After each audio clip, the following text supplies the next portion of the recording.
So, a lot can happen in 1 week.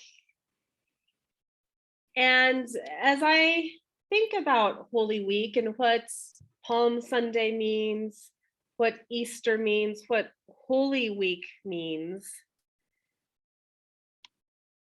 it's, I think, good for us to just occasionally take some time to reflect on the story of Jesus and how so much can be metaphorically lived out and expressed in the course of this story of Holy Week. How on Sunday you can feel like you're on top of the world. On Friday, you feel like you've literally been crucified, and then again, a few days later, there's hope. And so this is the week in the Christian tradition, in Christian theology, when transformation happens. And if we look at this through a paradigm of power, on Sunday, you have one paradigm of power, and 1 week later, that paradigm of power is completely shattered. On Monday, you have one understanding of loyalty and friendship. And by Thursday, that sense of loyalty and friendship is replaced with betrayal. The beauty of Holy Week is that it offers humanity a ritual process that allows us to encounter and embrace every human emotion. It doesn't gloss over the pain. It doesn't gloss over the fear or the betrayal or the shame or the inner feelings of guilt and regret. It embraces all of it and it puts it in a context that allows us to come out on the other side. And I think sometimes when we struggle in life as individuals or as a community, part of the problem is that we're not willing to acknowledge or express what's really inside of us. And then it gets buried and it becomes a malignancy. And I know that not all of us in this room are Christians or even come from a Christian tradition. And so some of the terminology that I'm using today and that I used with the kids may feel a bit foreign to you. But I think this week it's helpful to look at what Holy Week represents and how the ritual of acknowledging the whole of the human experience can help us navigate these uncertain times that we find over 2,000 years later.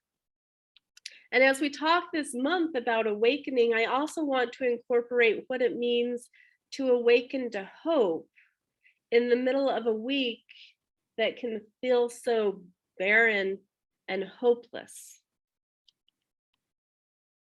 As I told the kids, today is Palm Sunday. And so for those of us who know the story, this is the day when Jesus rode into Jerusalem on a donkey with people lining the streets and cheering for him and waving palm branches. And there was this expectation and hope that he was going to come in, take over in sort of an earthly power sort of way and become the new king. There was this expectation and hope that he was going to fix things and stand up to the Roman Empire on the people's behalf. And there were all types of projections of what Jesus was going to do for them. On this day, there was still an understanding that earthly physical power over was what was needed or wanted. And still today, we have that dynamic playing out 2,000 years later.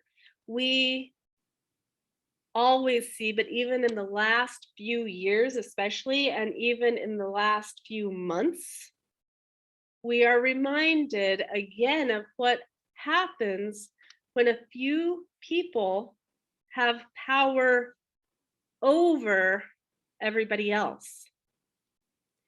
It can be exhilarating for the person in power. You can literally invade another country while the rest of the world watches in disbelief. You can attempt to overthrow a country's democracy with a well-placed misinformation campaign, or decide which people will have access to medical care. With the right type of power, you can pass legislation mandating people to do all sorts of things or forbidding all sorts of things. You can get Supreme Court justices nominated and installed, who are then given power to make decisions that impact the lives of millions of people. And this is the type of earthly power, external power, that has been playing out on planet Earth for thousands of years. This is the type of power that was an illusion and transitory 2,000 years ago, and it's the type of power that is transitory today. It's a paradigm that does harm.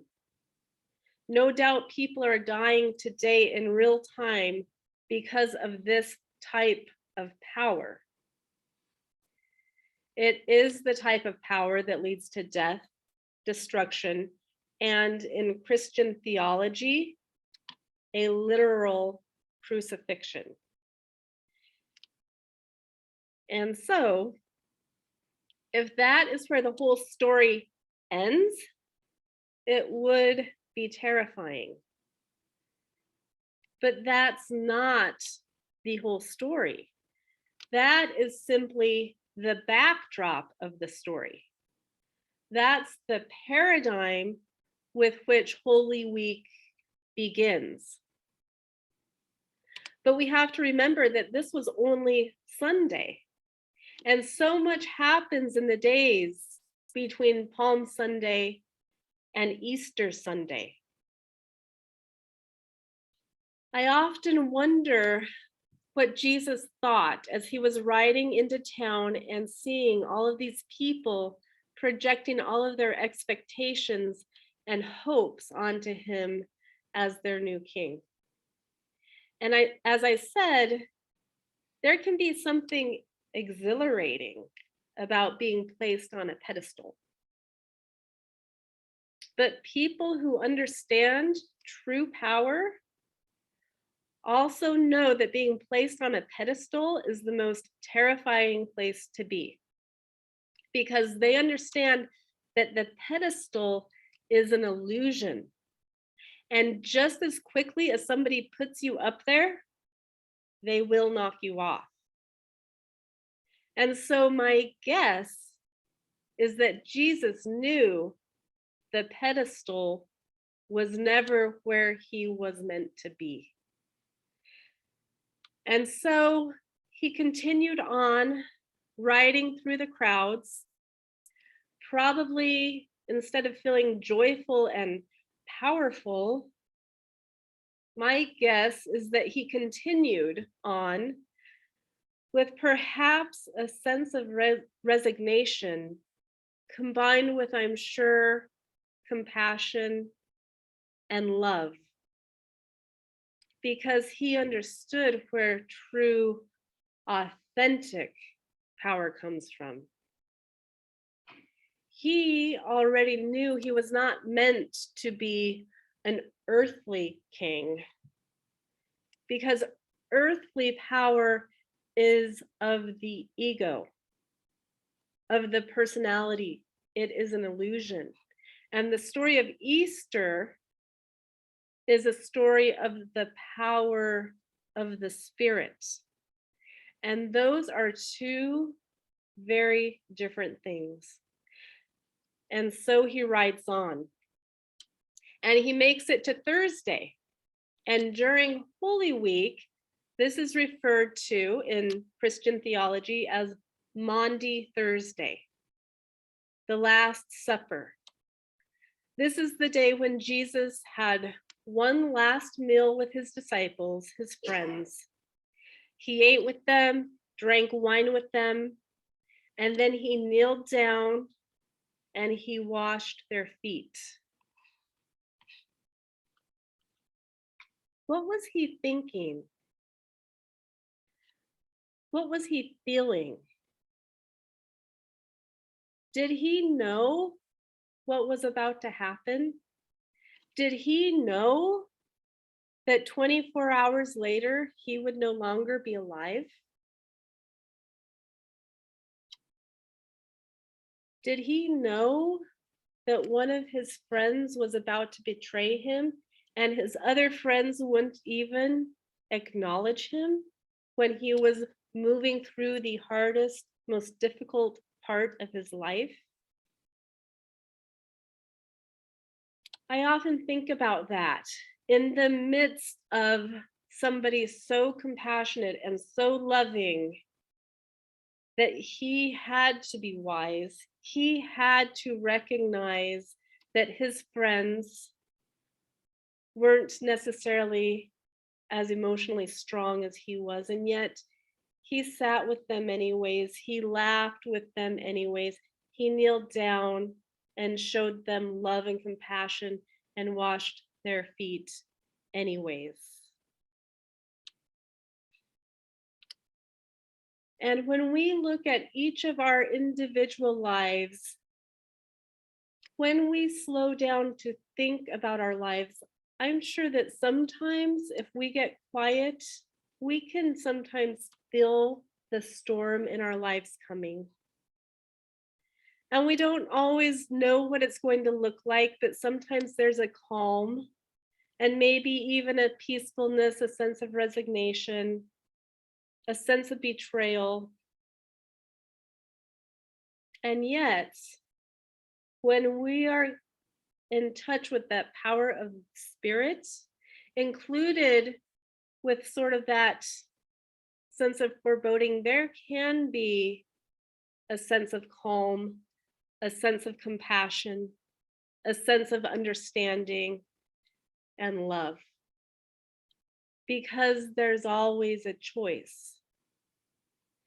And at this point on Thursday night, Jesus still had a choice. He could have still turned around and walked away. But he didn't. Instead, he had one last dinner with his friends, and then he kneeled down and washed their feet. And as I was reflecting on this, I was thinking about my sermon 2 years ago, and it was very similar to this.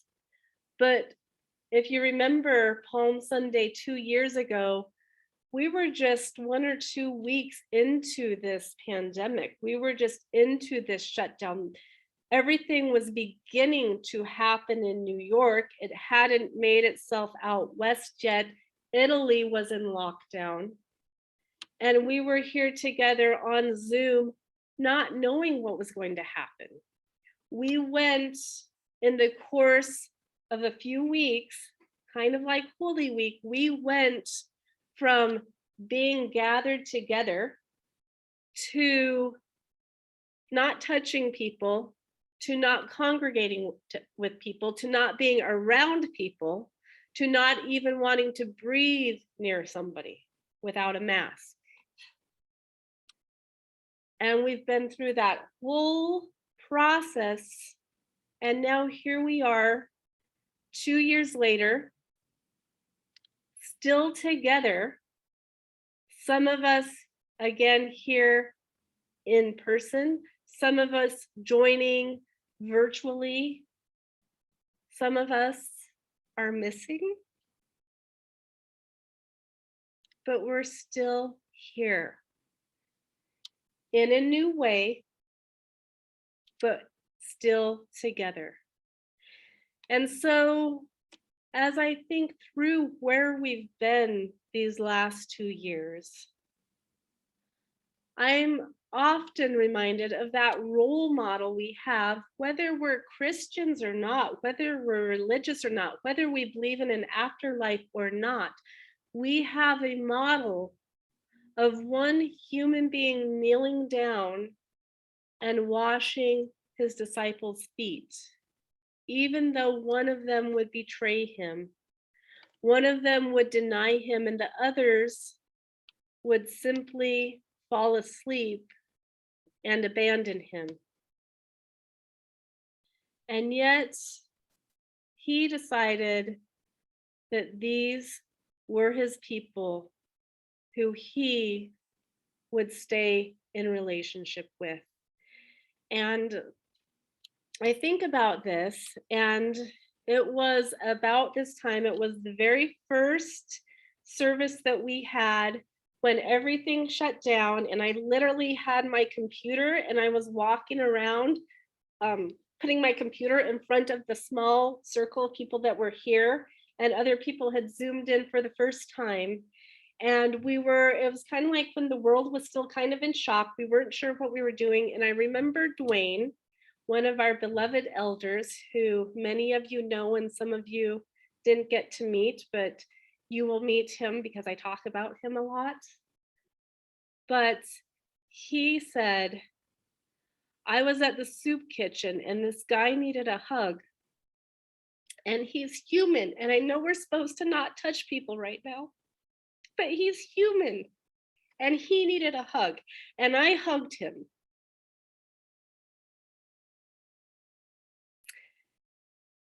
And somehow,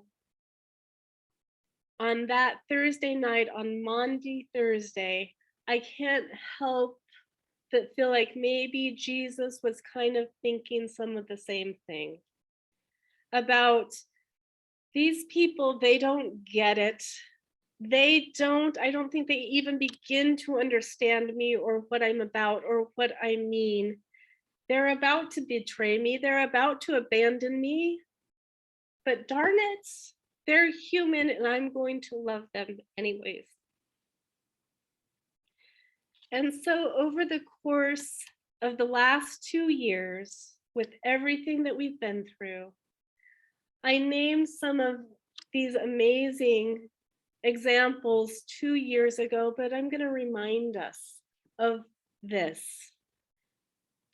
We had at this time 2 years ago images of millions of heroic doctors and nurses risking their own lives to save the lives of their neighbors and patients. And they didn't have protective covering 2 years ago. They were coming up with their own contraptions to protect themselves from this virus that we didn't know anything about. They had put on handmade handkerchiefs and scarves and went into work anyways, caring for person after person, hoping to save as many lives as they could before they were simply overwhelmed. In the midst of all of this, we had creative people saying, we're going to figure out how to create this thing called Zoom, and we're going to learn how to connect, and we're going to, let people accidentally look like cats when they're talking to judges. I don't know if anybody saw that one. This lawyer that showed up looking like a cat at the courtroom. And so we could laugh in the midst of the fear and the pain. There were still examples of our humanity, of us not being perfect and being able to laugh with each other and at each other in a loving way. And slowly we began to see what external power can look like and how destructive that can be when you have a few people deciding who's allowed to get the care that they need. But then we had this other type of power of people coming together and saying, this is who we are. We had seamstresses saying, do you need masks? I'm going to go out. I'm going to get my sewing machine out. I'm going to make masks. You had engineers saying, we need more ventilators.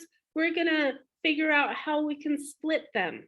We had scientists saying, we need a vaccine. We're on it. And restaurants, the healthcare workers are hungry. Let's feed them. And that, in my mind, is power. That is the collective power of the people, the collective power of spirit. And here we are, 2 years later, still together, still moving forward. Like I said, it has not been easy. There has been pain, there has been grief, there has been despair. And there is joy, and there is hope, and there is community, and there is friendship, and there is love. And we continue on. And so as we enter into what is called Holy Week, I ask us this week just to take the time to be cognizant of this story, this metaphor of humanity playing out. And take some time this week to look at your own life and where have you been in the last 2 years? What have you felt? What have you experienced? How have you been changed in the last 2 years?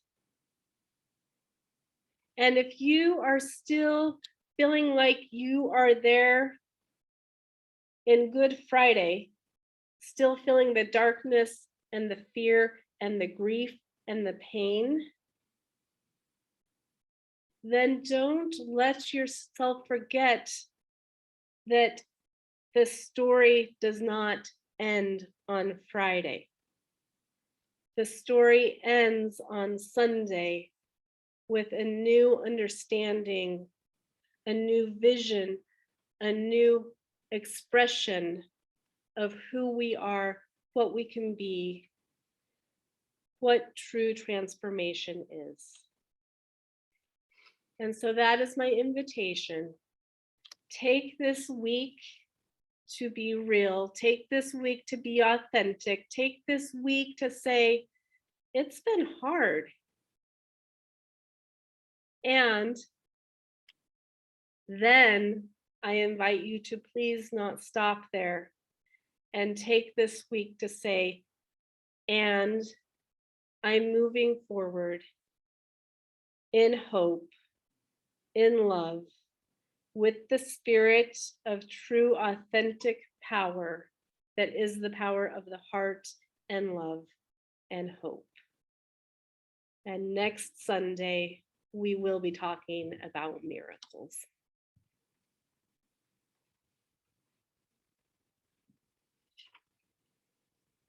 So let us close today with standing on the side of love.